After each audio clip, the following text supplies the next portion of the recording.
Hello students, आज की class में हम लोग डिस्कशन करने वाले हैं क्लास 10th के साइंस में। ये चैप्टर नंबर 5 होगा जिसका नाम होगा जैव प्रक्रम। तो ये बायोलॉजी से रिलेटेड है। तो अगर हम बात करें जैव प्रक्रम के, तो जैव प्रक्रम में जितने आने वाले सभी इंपॉर्टेंट क्वेश्चन हैं, सारे इंपॉर्टेंट क्वेश्चन के बारे में क्या करेंगे, डिस्कशन करेंगे। तो सभी लोग फटाफट वीडियो को शेयर कर दीजिए। तो हम स्टार्ट करेंगे जैव प्रक्रम। जैव प्रक्रम चैप्टर से जितने भी MCQ क्वेश्चन पूछे गए सभी के सभी यहाँ इस वीडियो में लेकर आया हूँ। सारा इंपॉर्टेंट क्वेश्चन और जो पूछे जाने के चांसेस है वो, और प्लस जो पूछे चुके हैं उन सभी प्रश्नों के बारे में हम क्या करेंगे, इसमें डिस्कशन करेंगे। तो चलिए स्टार्ट करते हैं। और फटाफट मैं आप लोगों को बता दूँ, सबसे पहला प्रश्न यहाँ पे दिया हुआ है कि प्रकाश संश्लेषण क्रिया में ऑक्सीजन गैस निकलती है। तो आप जानते हैं कि जो प्रकाश संश्लेषण होता है, प्रकाश संश्लेषण जब होता है तो ऑक्सीजन गैस निकलती है। तो किससे निकलती है? क्या कार्बन डाइऑक्साइड से निकलती है, कि जल से निकलती है, कि वायु से निकलती है, या फिर पर्णहरित के विघटन से निकलती है? तो इसका आंसर क्या होगा? यदि आप लोग को पता है तो फटाफट हमें कमेंट करके बताएं इसका सही आंसर क्या होगा। तो चलिए मैं बता देता हूँ, इसका आंसर जो हो जाएगा जल हो जाएगा। वाटर में जो होता है वो H2 इसका फार्मूला होता है। तो यहीं से O2 क्या करता है, ये फोटोसिंथेसिस के दौरान क्या होते हैं, तो O2 यहाँ से बाहर निकलते हैं। ठीक है, बात कर लेते हैं दूसरे क्वेश्चन। तो दूसरा क्वेश्चन क्या है, प्रकाश अभिक्रिया होती है। तो प्रकाश अभिक्रिया होती है मतलब कहाँ होती है? क्या ये माइटोकॉन्ड्रिया में होती है, कि हरितलवक की ग्रेना में होती है, कि राइबोसोम में होता है, या फिर हरितलवक के स्ट्रोमा में होता है? तो ये जो प्रक्रिया है ये कहाँ होता है? तो आपको पता होना चाहिए कि जो प्रकाश अभिक्रिया होती है वो हरितलवक के किस वाले भाग में होता है? तो हरितलवक के ग्रेना वाले भाग में होता है। तो 20 का क्या हो जाएगा, राइट आंसर हो जाएगा। ठीक है, अब हम बात करते हैं इसके तीसरे प्रश्न की। तो तीसरा प्रश्न क्या हो जाएगा? तीसरा प्रश्न हो जाएगा क्लोरोप्लास्ट के ग्रेना में बनते हैं। तो क्लोरोप्लास्ट के ग्रेना में क्या बनते हैं? ATP NAD2H बनता है, कि ATP तथा ग्लूकोज बनता है, कि ATP तथा NADP2H, उपयुक्त सभी। तो इनमें से क्या बनता है? आप सभी लोग फटाफट बताइए। इसका जो सही आंसर हो जाएगा वो क्या हो जाएगा, ATP और NADP। तो यस, ये इसका सी इज़ द राइट आंसर। चलिए एक प्रश्न इसमें अब मैं आपसे पूछ रहा हूँ कि बताइए ATP और NAD का पूरा नाम क्या होता है? तो ATP NAD का अगर पूरा नाम आपको पता है तो फटाफट हमें कमेंट करके बताएं कि इसका फुल फॉर्म क्या होता है। तो चलिए अगले प्रश्न की बात कर लेते हैं। अगला प्रश्न है क्लोरोफिल अवशोषित करता है। तो क्लोरोफिल अवशोषित क्या किसको करता है? जल को करता है, कि खनिज को करता है, प्रकाश ऊर्जा को करता है, या फिर ऑक्सीजन को करता है? तो जो क्लोरोफिल होते हैं, आपको पता है क्लोरोफिल जो होती है वो प्रकाश ऊर्जा को क्या करती है? तो प्रकाश ऊर्जा को एब्जॉर्ब्स करती है, एब्जॉर्प्शन के कार्य करती है। तो ये प्रकाश ऊर्जा को अवशोषित करती है। तो ठीक है, आप देख सकते हैं ये सारे के सारे प्रश्न क्या है, पूछे जा चुके हैं। ये 18 में, ये 22 में, ये इस प्रकार से प्रश्न पूछे हैं। अब हम बात कर लेते हैं इसके अगले प्रश्न की। तो अगला प्रश्न क्या हो जाएगा? तो अगला प्रश्न हम लोगों का हो जाएगा हरितलवक के स्टोमा में कौन सी क्रिया होती है? तो हरितलवक के स्टोमा में अभी देखिए प्रकाशीय अभिक्रिया होती है, कि अप्रकाशीय अभिक्रिया होती है, कि A और B दोनों अभिक्रिया होती है, कि उपयुक्त में से कोई नहीं होता है? तो इसका जो सही आंसर हो जाएगा, हरितलवक के स्टोमा में आप जानते हैं कि प्रकाश संश्लेषण की, यानी जो प्रकाश संश्लेषण की क्रिया होती है उसमें कौन सी क्रिया होती है? तो अप्रकाशीय होती है। प्रकाशीय, तो यहाँ पे 20 का राइट आंसर होगा, अप्रकाशीय अभिक्रिया होती है। ठीक है, अब हम बात कर लेते हैं इसके अगले प्रश्न की। तो अगला प्रश्न है कि पादपों में वायु प्रदूषण कम करने वाली प्रक्रिया क्या है? तो पादपों में वायु प्रदूषण कम करने वाली जो प्रक्रिया है उसको क्या कहते हैं? श्वसन कहते हैं, कि प्रकाश संश्लेषण कहते हैं, कि वाष्पोत्सर्जन कहते हैं, या फिर प्रोटीन संश्लेषण कहते हैं? तो मैं आपको बता दूं इसका जो आंसर हो जाएगा, इसका आंसर क्या हो जाएगा, फोटोसिंथेसिस, यानी प्रकाश संश्लेषण। तो प्रकाश संश्लेषण जो है ये क्या करती है? तो प्रकाश संश्लेषण के द्वारा वायु को क्या करते हैं, ये वायु में प्रदूषण को कम करने का कार्य करते हैं। बात समझ में आ गई सभी लोगों को? तो कहीं ना कहीं ये क्वेश्चन आपके लिए इंपॉर्टेंट है, क्योंकि 2014-2018 में पूछा है। तो यहाँ पे जितने भी प्रश्न आए हैं सारे प्रश्न मैं आपको लेकर आया हूँ पहले चैप्टर का, जैव प्रक्रम का सारा टॉपिक इसमें मैं क्लियर कर दूंगा। जितने भी प्रश्न अब तक आ चुके हैं तो सभी लोग प्रश्नों को पूरी तरह से अच्छे से देखिए। अब देखिए बात करते हैं पायरुवेट के विखंडन से ये कार्बन डाइऑक्साइड तथा जल ऊर्जा और ये क्रिया होती है। तो क्या होती है? मतलब पायरुवेट के जब, यानी पायरुवेट जब विखंडन होता है तो कार्बन डाइऑक्साइड, जल और ऊर्जा देता है। तो ये क्रिया क्या कहलाती है? तो ये क्रिया कहलाती है कोशिका द्रव्य में होती है, माइटोकॉन्ड्रिया में होती है, हरितलवक में होती है, या फिर केंद्रक में होती है। तो ये क्रिया कहाँ होती है? तो ये क्रिया जो होती है माइटोकॉन्ड्रिया में होती है। तो B is the right answer, mitochondria में होती है। और कौन सी क्रिया होती है? इसको श्वसन की क्रिया कहते हैं। ठीक है, अब बात कर लेते हैं स्वपोषी पोषण के लिए आवश्यक है। तो स्वपोषी पोषण के लिए वेरी वेरी इंपॉर्टेंट है, बहुत इंपॉर्टेंट क्वेश्चन। देखिए 19 में, 20 में, 23 में क्वेश्चन आया है, तो कहीं ना कहीं आपके लिए वेरी इंपॉर्टेंट होने वाला है। तो स्वपोषी पोषण के लिए जो आवश्यक होती है वो क्या होती है? फिर दूसरे तरह से क्वेश्चन किस प्रकार से पूछ सकते हैं? तो स्वपोषी पोषण हेतु क्या आवश्यक है? तो आपको पता होना चाहिए कि स्वपोषी पोषण के लिए कार्बन डाइऑक्साइड भी जरूरी है, क्लोरोफिल भी है, सूर्य का प्रकाश उपयुक्त है। तो यहाँ पे उपयुक्त सभी इसका राइट आंसर हो जाएगा। ओके, अब देख लेते हैं इसके अगले प्रश्न की। तो अगला प्रश्न क्या है? तो अगला प्रश्न हो जाएगा कि निम्नलिखित में से विषमपोषी कौन है? तो निम्नलिखित में से विषमपोषी कौन होते हैं? तो निम्नलिखित में से विषमपोषी आपका हो जाएगा, यहाँ पे देखिए क्या हो जाएगा, फफूंद हो जाएगा कि फिटाक्री में हो जाएगा, ईस्ट हो जाएगी, मनी प्लांट हो जाएगा। तो मनी प्लांट इसका राइट आंसर हो जाएगा। तो मनी प्लांट जो होता है वो क्या होता है? तो मनी प्लांट जो होता है यही आपका क्या हो जाएगा, उत्तर हो जाएगा, क्योंकि विषमपोषी यही होते हैं। ठीक है, बात करते हैं आहार नाल। तो आहार नाल की सी आकृति की संरचना होती है, अमाशय होती है, ग्रहणी होती है, ग्रसनी होती है, या फिर कृमि रूप परिशिष्टिका होती है। तो इसका जो आंसर आप जब देखेंगे तो यहाँ पे आपका क्या हो जाएगा, तो ग्रहणी। ग्रहणी जो है ये सी आकृति की तरह होती है। जब पाचन तंत्र बनाएंगे तो इस प्रकार से पाचन तंत्र का डायग्राम इस प्रकार से रहता है। तो यहाँ पे आप देखेंगे ये रहा आपका ये ग्रहणी रहा। तो ग्रहणी जो है ये अंग्रेजी अक्षर की सी आकृति की तरह दिखता है। तो इसका आंसर हो जाएगा ग्रहणी। ठीक है, अब बात कर लेते हैं यहीं पे अगला प्रश्न की। तो मनुष्य में ग्रास नली की लंबाई कितनी होती है? तो मनुष्य में ग्रास नली की जो लंबाई होती है वो लगभग कितना होता है, 5.8 सेमी होता है, कि 25 से 30 सेमी होता है, या फिर 1.5 मीटर होता है, या फिर 15 फीट होता है। तो इसका सही आंसर क्या हो जाएगा, 15 से 30 सेमी क्या होता है, सॉरी 25 से 30 सेमी इसकी क्या होती है, इसकी लंबाई होती है। ठीक है, मनुष्य में लार ग्रंथि की संख्या होती है। तो मनुष्य में लार ग्रंथि की संख्या कितनी होती है? 2 जोड़ी, 3 जोड़ी, 4 जोड़ी और 5 जोड़ी। तो 2 जोड़ी तो होते नहीं है, 4 जोड़ी भी नहीं होते, 5 जोड़ी नहीं, तो 3 जोड़ी इसका क्या हो जाएगा, राइट आंसर हो जाएगा।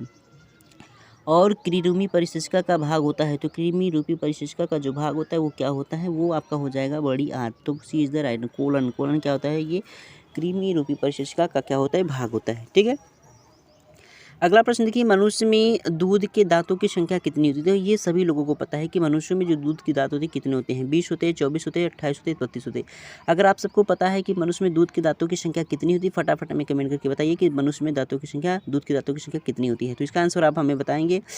चलिए बात करते हैं, अगला प्रश्न क्या है, मनुष्य के प्रत्येक चौड़क में रंतों की संख्या कितनी होती है? तो प्रत्येक चौड़क में अगर बात करें हम लोग रत्नक की संख्या, तो चौड़क दंतों की संख्या कितनी होती है? तो यहाँ हो जाएगा, कितना हो जाएगा, तो मनुष्य के प्रत्येक जबड़े में चौड़क दंतों की संख्या, मतलब ये चौड़क पूछ रहा है, तो चौड़क कितनी संख्या होती है? तो ये 6 हो जाएगी। ठीक है, 6 इसका राइट आंसर होगा।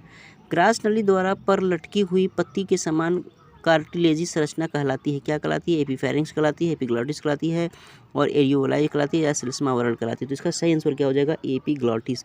तो एपिग्लॉटिस भी is the right answer, epiglottis हो जाएगा। ठीक है, अब यकृत देखिए, अगला प्रश्न क्या है कि यकृत जो है, यकृत स्रावित करता है। तो यकृत क्या स्रावित करता है? तो यकृत जो होता है आपको पता होना चाहिए कि ये लार करता है, कि जठर रस करता है, कि पित्त रस करता है, या फिर अग्नाशय रस करता है। ठीक है, तो ये क्या करेगा, पित्त रस। तो पित्त रस को स्रावित करता है।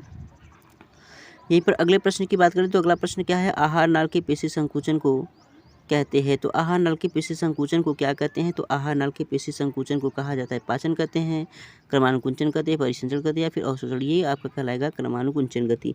ठीक है, तो क्रमानुकुंचन इसका क्या हो जाएगा, सही आंसर हो जाएगा। अगला प्रश्न है कि जठर रस स्रावित होता है। तो जठर रस स्रावित होता है किससे होता है? अग्नाशय से, छोटी आंत से, अमाशय से, बड़ी आंत से। तो ये हो जाएगा आपका आमाशय। तो अब हम बात करते हैं इसके अगले प्रश्न की तरफ। तो अगला प्रश्न क्या, इसको देख लेते हैं।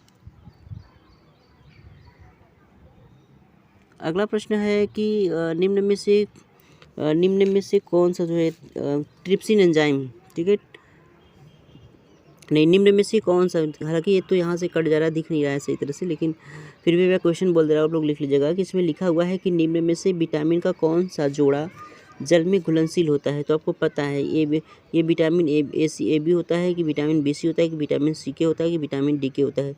तो इसका जो सही आंसर हो जाएगा वो बी सी हो जाएगा। बी सी जो होता है ये जल में घुलनशील विटामिन होता है। विटामिन सी का अच्छा स्रोत है। तो विटामिन सी का अच्छा स्रोत क्या है? तो विटामिन सी का अच्छा स्रोत क्या है? अंडा है, कि मछली है, कि गेहूँ है, कि संतरा है। तो ये आपका विटामिन सी, आपको जानते हैं कि जितने भी रसीले पदार्थ होते हैं, जितने भी रसीले फ्रूट्स होते हैं, वो सारे उसमें विटामिन सी पाया जाता है। तो विटामिन सी किस में पाया जाएगा? संतरा में। ठीक है, बेरी किस रोग के विटामिन की कमी से होता है? बेरी वेरी इंपॉर्टेंट भी है। तो बेरी जो रोग होता है ये किससे होता है? तो ये आपका होता है विटामिन B1 से, कि B2 से, कि B3 से, B5। तो ये B1 से बेरी नामक रोग होता है। ठीक है, निम्नलिखित में से मनुष्य के लार में पाया जाता है। तो ये मनुष्य के लार में पाया जाता है, ये हर किसी को पता होना चाहिए कि मनुष्य के लार में क्या पाया जाता है। टायलिन पाया जाता है, कि लाइसोजाइम पाया, पेप्सिन पाया जाता है, कि टायलिन और लाइसोजाइम दोनों पाते हैं। तो अगर आपको इसका आंसर पता है तो ये हमें कमेंट बॉक्स में लिख करके बताइए। ये वेरी सिंपल है क्वेश्चन, तो इसलिए मैं इसका आंसर नहीं बताऊंगा। आप सब मुझे कमेंट में करके बताएंगे कि निम्नलिखित में से मनुष्य के लार में क्या पाया जाता है। टायलिन, लाइसोजाइम पाया जाता है, पेप्सिन, टायलिन। तो ये इसका आंसर आप कमेंट बॉक्स में हमें लिख करके बताएंगे 24 क्वेश्चन का। ठीक है, अब देखिए, हीमोग्लोबिन महत्वपूर्ण भूमिका निभाता है। तो उत्सर्जन में निभाता है, कि श्वसन में, कि पाचन में, या फिर वृद्धि में। तो ये निम्नलिखित भूमिका किस में निभाते हैं? तो ये हो जाएगा आपका जो कि श्वसन में क्या है, श्वसन में इसका भूमिका निभाता है। ऊर्जा की मुद्रा निम्न में से कौन सा ऊर्जा का सिक्का या मुद्रा के रूप में माना जाता है? तो ये कहा जाता है डीएनए को, आरएनए को, एटीपी को और क्लोरोफिल को। तो इसका सही आंसर क्या हो जाएगा? तो इसका सही आंसर हो जाएगा आपका एटीपी। ठीक है, तो एटीपी का पूरा नाम, डीएनए का पूरा नाम, आरएनए का पूरा नाम, इन तीनों का अगर आपको फुल फॉर्म पता है तो हमें कमेंट करके बताएं कि डीएनए का फुल फॉर्म क्या होता है, आरएनए का फुल फॉर्म क्या होता है और एटीपी का फुल फॉर्म क्या होता है। ठीक है, जिन लोगों को पता है वो हमें कमेंट करके फटाफट बताएं कि इसका आंसर क्या होगा और इसका फुल फॉर्म क्या होगा। ठीक है, अब देखिए ग्लाइकोलिसिस की प्रक्रिया संपन्न होती है। तो ग्लाइकोलिसिस की जो प्रक्रिया है वो कहाँ संपन्न होती है? तो ये सीधे सीधे मैं बता दूँ, ये कोशिका द्रव्य में होती है, कोशिका द्रव्य में। और ग्लाइकोजेनेसिस की क्रिया होती है कहाँ होती है? तो ग्लूकोज का होता है। कहाँ होता है? ग्लूकोज। तो ये इज़ द राइट आंसर। ठीक है, अब उसके बाद हम लोग बात कर लेते हैं इसके अगले प्रश्न की। तो अगला प्रश्न क्या दिया हुआ है? अगला है कि ग्लाइकोलिसिस के अंत में कितने एटीपी बनते हैं? तो ग्लाइकोलिसिस के अंत में जो एटीपी बनते हैं वो कितने बन जाएंगे? वो 2 एटीपी बनते हैं। ठीक है, कितने बनते हैं? 2 एटीपी बनते हैं। तो 2 इसका राइट आंसर हो जाएगा। चलिए देख लेते हैं अगला प्रश्न क्या है। इसमें अगला प्रश्न है, तो सबसे पहले तो आप ये जान लीजिए कि इसमें हम एक चैप्टर का जितने भी क्वेश्चन सारे के सारे बता रहे हैं, तो कहीं ना कहीं ये वीडियो थोड़ी सी बड़ी होने वाली। तो ये पूरा इसमें हम बात करेंगे 64 क्वेश्चन की। इसमें 64 क्वेश्चन आपको लेकर आया हूँ, तो सारे क्वेश्चन जो आपके लिए वेरी वेरी इंपॉर्टेंट है। तो सभी लोग वीडियो को पूरा से पूरा देखिएगा, बीच में इसको छोड़िएगा नहीं तो आपको समझ में नहीं आएगा। और यहाँ से आपके 2024 यूपी बोर्ड एग्जामिनेशन में आने वाले हैं क्वेश्चन, तो यहाँ से आप पूरे क्वेश्चन को देख करके जाइए, आपको रटने की जरूरत नहीं, बस एक बार देखिए चीज़ें आपको ऑटोमेटिकली याद हो जाएगी। ठीक है, तो चलिए देख लीजिए इसका अगला प्रश्न क्या हुआ। अगला प्रश्न पूछा हुआ है कि मानव के कक्षों में वेश की संख्या कितनी है? मनुष्य के हृदय में कोष्ठों की संख्या कितनी होती है? तो मनुष्य के हृदय में आपको पता है कि मानव का जो हृदय होता है वो उसके जो चैम्बर होते हैं, कितने उसमें चैम्बर पाए जाते हैं? तो ये 1 पाए जाते, 2 पाए जाते, 3 पाए जाते हैं। ये भी क्वेश्चन मैं नहीं बताऊंगा, ये क्वेश्चन का आंसर आपको देना है, क्योंकि ये भी वेरी सिंपल है। तो आप बताइएगा कि मानव के हृदय में कितने कोष्ठकों की संख्या कितनी होती है? 1 होता है, 2 होता है, 3 होता है, 4 होता है। तो इसमें से जो आंसर होगा आप कमेंट बॉक्स में लिख करके बताएंगे। ठीक है, अब चलिए देखते हैं, पल्मोनरी फुफ्फुस शिरा खुलती है या रुधिर लाती है? तो कहाँ लाती है? तो ये आपका लाती है बाएं अलिंद में। कहाँ लाएगी? बाएं अलिंद में। तो बाएं अलिंद इसका भी इज द राइट आंसर हो जाएगा। ठीक है, अब देखिए फेफड़ों से शुद्ध रक्त आता है। तो फेफड़ों से शुद्ध रक्त आता है तो कहाँ आता है? बाएं अलिंद में आता है, दाएं अलिंद में आता है, बाएं नीले में आता है, दाएं नीले में आता है। तो इसका आंसर क्या हो जाएगा? इसका आंसर हो जाएगा बाएं अलिंद में हो जाएगा। कहाँ हो जाएगा? बाएं अलिंद में हो जाएगा। ठीक है, सभी को समझ में आ गया कहाँ हो जाएगा? तो ये आप बाएं अलिंद में क्या होता है? आता है। ठीक है, अगला प्रश्न है, शुद्ध रुधिर को शरीर के विभिन्न भागों में ले जाती है? क्यों ले जाती है? शिराएं ले जाती है, महाशिरा ले जाती है, दायां नीले या फिर महाधमनी लेकर जाती है? तो क्या हो जाएगा इसका? इसका तो सही आंसर हो जाएगा महाधमनी। महाधमनी क्या हो जाएगा? D is the right answer. वह कौन सा शिरा है जिसमें शुद्ध रुधिर प्रवाहित होता है? तो कौन सा शिरा जिसमें शुद्ध है? तो ये हो जाएगा आपका पल्मोनरी। तो पल्मोनरी शिरा जो है इसमें शुद्ध रुधिर प्रवाहित होता है। एक स्वस्थ व्यक्ति के सामान्य रक्तचाप कितना होता है? ये तो वेरी सिंपल, ये भी प्रश्न में बताने वाला नहीं हूँ, इसका आंसर आपको खुद बताना होगा कि इसका आंसर क्या होगा। यहाँ पे पूछा गया कि एक स्वस्थ व्यक्ति के में सामान्य रक्तचाप कितना होता है? 140 से 80 होता है, या फिर 120 से 80 होता है, या 135 100 होता है, फिर या कितना 125 115? तो इसका सही आंसर क्या होगा? इसका आंसर आपको खुद ही कमेंट बॉक्स में लिख करके बताना है, क्योंकि ये क्वेश्चन जो है वेरी इंपॉर्टेंस है। ये हमारे दैनिक जीवन में इसका यूज़ भी होते हैं। ज़्यादातर लोग बीपी को लेकर के बात करते रहते हैं। तो यहाँ पे इस प्रश्न का आंसर मैं देने वाला नहीं हूँ, तो आप सभी खुद इसका आंसर लेकर के हमें बताएंगे कि इस क्वेश्चन का आंसर क्या होगा। ठीक है, चलिए अगला प्रश्न देखते हैं, रक्त का लाल रंग किस पदार्थ की उपस्थिति के कारण होता है? तो रक्त का लाल रंग किस पदार्थ की उपस्थिति के कारण होता है? तो ये भी बहुत सिंपल है, छोटे छोटे बच्चे बता देते। तो यहाँ पे आप सब बताइए कि इसका आंसर क्या होगा? हीमोग्लोबिन होगा कि न्यूक्लिक अम्ल होगा कि विटामिन सी होगा कि पोटेशियम? तो इसका भी आंसर आपको कमेंट बॉक्स में लिख करके बताना है। यदि आप सबको आ रहे हैं तो फटाफट इसका कमेंट करके हमें बताइए इसका आंसर क्या होगा। लसिका में नहीं पाए जाते, क्या नहीं पाते? तो लाल रुधिर कणिका नहीं पाती, लिम्फोसाइट नहीं पाते, या फिर श्वेत रुधिर, या फिर उत्सर्जी पदार्थ। इसमें क्या नहीं पाए जाते हैं? तो लसिका में लाल रुधिर कणिकाएं नहीं पाती। ये इज़ द राइट आंसर। ठीक है, हम बात कर लेते हैं इसके अगले प्रश्न को। तो अगला प्रश्न क्या है कि पौधों में पत्तियों तक जल एवं खनिज लौट किसके द्वारा स्थानांतरित होते हैं? या तो इसी प्रश्न को दूसरे तरह से घुमा के पूछा है कि पौधों में जल का परिवहन होता है किसके द्वारा होता है? फिर पूछा है कि पौधों में जड़ों द्वारा अवशोषित खनिज को लवण का परिवहन किसके माध्यम से होता है? तो फ्लोएम द्वारा होता है, जाइलम द्वारा होता है, मज्जा द्वारा, या फिर रंध्र के द्वारा होता है? तो इसका आंसर क्या हो जाएगा? जाइलम के द्वारा। सिंपल सी बात है, जल जो होता है वो जाइलम का काम होता है उसका परिवहन करना। ठीक है, अब हम बात करेंगे इसके नेक्स्ट प्रश्न की। तो इसमें नेक्स्ट प्रश्न क्या है इसको देख लीजिएगा। नेक्स्ट प्रश्न क्या पूछा हुआ है, कोशिका प्रक्रमों में ऊर्जा मुद्रित होती है। तो अब ये पिछले वाले टॉपिक में ये आ चुका था कि किसे कहते हैं। तो इसका आंसर आप सभी को पता होना चाहिए। इसका आंसर क्या हो जाएगा? तो इसका आंसर आप देख सकते हैं कि इसका आंसर जो है यहाँ पे पूछा क्या है, पूछा है कि देखिए जब एक सेकंड दिख नहीं रहा है यहाँ पे क्वेश्चन में, अभी इसको थोड़ा से इस प्रकार, हाँ कोशिका प्रक्रमों में ऊर्जा मुद्रा होता है, तो ऊर्जा मुद्रा होता है, इसको देख लीजिएगा आप सभी लोग। इसका आंसर क्या होगा, तो सभी लोगों को प्रश्न दिख गया, तो चलिए बता दीजिए माइटोकॉन्ड्रिया होता है या फिर माइटोकॉन्ड्रिया होगा कि ये आपका जो है कि एटीपी होगा कि ग्लूकोज होगा या फिर पायरुवेट। तो ये आप पहले ही पढ़ चुके हैं, ये आपका एटीपी सही हो जाएगा। देखिए वह प्रक्रिया जिसमें जटिल कार्बनिक अणु सरल अणुओं में टूटते तो क्या कहलाते हैं, ये आपका कौन सा अभिक्रिया कहलाते हैं, ये आपका अपचयी अभिक्रिया कहलाते हैं। क्या कहलाते हैं, अपचयी। तो भी is the right answer. Patras का स्राव होता है या पितरस का संश्लेषण होता है, कहाँ, पित्ताशय में होता है, यकृत में होता है, अग्नाशय में होता है या फिर आमाशय में होता है। तो इसका आंसर क्या हो जाएगा, यकृत में। यकृत में इसका क्या होता है, संश्लेषण होता है। केवल जल में घुलनशील विटामिन का नाम बताएं, तो केवल जल में घुलनशील विटामिन जो होता है वो सी होता है। और चर्मदाह या पेलाग्रा रोग निम्नलिखित में से किस विटामिन की कमी से होता है, तो अब चर्मदाह या पेलाग्रा जो रोग होता है वो किसकी कमी से होता है, तो यहाँ पे आप बता देंगे विटामिन B5, ठीक है। तो vitamin B5 C is the right answer हो जाएगा। उसके बाद ATP तथा NAD और 2H NADP 2H का निर्माण होता है, किस में होता है, तो ये आपका हो जाएगा किस में हो जाएगा, माइटोकॉन्ड्रिया में होता नहीं है, ये पेराक्सीसोम में नहीं होता है, लाइसोसोम में। ये आपका हो जाएगा क्लोरोप्लास्ट। क्लोरोप्लास्ट इसका क्या हो जाएगा, राइट आंसर हो जाएगा। उसके बाद अगले प्रश्न की बात करें तो न्यूक्लिक अम्ल तथा प्रोटीन के बने होते हैं, तो क्या बने होते हैं, तो न्यूक्लिक अम्ल तथा प्रोटीन के जो बने होते हैं वो आपके वायरस होते हैं, यानी विषाणु सी इज़ द राइट आंसर हो जाएगा। ओके, देखिए द्वार कोशिका पाई जाती है, द्वार कोशिका आपको पता है जड़ में नहीं होते हैं, रंध्र में पाए जाते हैं, की बात रंध्र में पाए जाते हैं, फिर इनमें सभी। तो किस में पाए जाते हैं, तो ये आपके पाए जाएंगे किसमें, रंध्रों में पाए जाते हैं। स्टोमेटा में होता है द्वार कोशिका, ठीक है। मूत्र निर्माण होता है किस में होता है, वृक्क में होता है कि यकृत में होता है कि प्लीहा में होता है फिर हृदय में होता है। तो इसका निर्माण कहाँ होता है, तो इसका निर्माण वृक्क में होता है। तो A is the right answer हो जाएगा, ठीक है। अब हम बात कर लेते हैं इसके अगले प्रश्न की। तो अगला प्रश्न क्या है, अगला प्रश्न है कि प्रकाश संश्लेषण के दौरान क्या नहीं संश्लेषित होता है, तो ऑक्सीजन नहीं होता है, कार्बन डाइऑक्साइड, जल और ग्लूकोज क्या नहीं होता है, तो ये आपका हो जाएगा CO2। तो B is the right answer, ठीक है। अब बात करते हैं किण्वन के बारे में, निम्न में से कौन सा कथन सत्य नहीं है, तो यहाँ पे देखेंगे तो इसका जो कथन सही नहीं है वो आपका डी, यह क्रिया माइटोकॉन्ड्रिया में से संपन्न होती है। तो डी इसका हो जाएगा राइट आंसर हो जाएगा। अब हम बात कर लेते हैं वह जैव प्रक्रम जिसके द्वारा हानिकारक पदार्थों का निष्कासन होता है वो क्या कहलाता है, तो वो वेरी सिंपल है, वो उत्सर्जन कहलाता है। क्या कहलाता है, उत्सर्जन कहलाता है।